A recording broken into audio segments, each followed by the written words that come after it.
Jembatan gantung yang merupakan akses vital masyarakat yang menghubungkan Desa Geteng, Kecamatan Merah II, dan Desa Manyangcut, Kecamatan Merdu, Pidijaya, putus dihantam derasnya air sungai.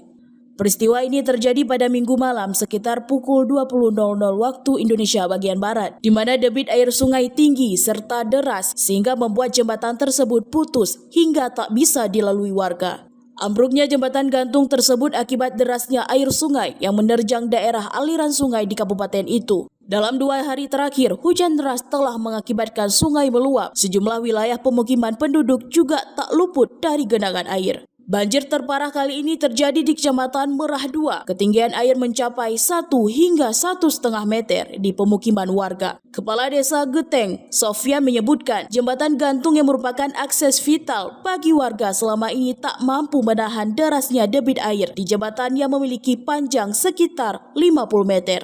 Dampak dari ambruknya jembatan gantung itu, transportasi antar desa putus total. Warga harus mencari jalan alternatif lain dengan jarak tempuh yang lebih jauh untuk menuju desa tetangga atau sebaliknya.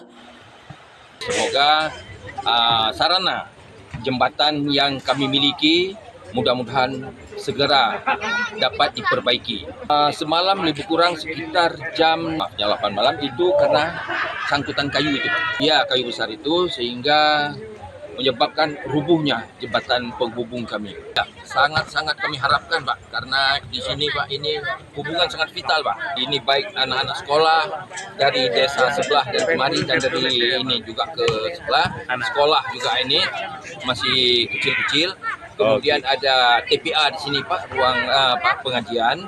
Kemudian para pegawai juga dari sini, Pak, ke catering dari sini juga umumnya. Mudah-mudahan segera teratasi masalah yang boleh kita katakan ini adalah kendala dari seluruh masyarakat, Pak.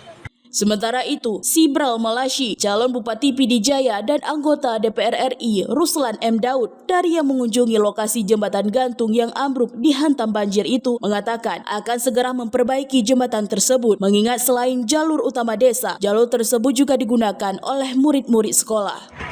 Dari musibah banjir yang diberikan ini, mudah-mudahan kita sebagai hamba cuma berusaha untuk menyelesaikan pembangunannya secara maksimal supaya bisa para masyarakat ataupun para pelajar yang ingin melaksanakan pendidikannya bisa selesai dan bisa menjalankan aktivitas masyarakat seperti biasanya. Sudah menelpon yang namanya adalah Kabalai.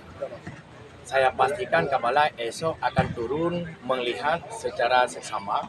Selepas itu adalah langkah yang kedua, saya berkoordinasi dengan Bapak Menteri pada malam ini dan juga Bapak Dirjen terkait supaya pembangunan yang memang notabene-nya ya utuh sebelum datangnya bala ini dapat kita hadirkan kembali secepat mungkin dalam tahun 2025 ini.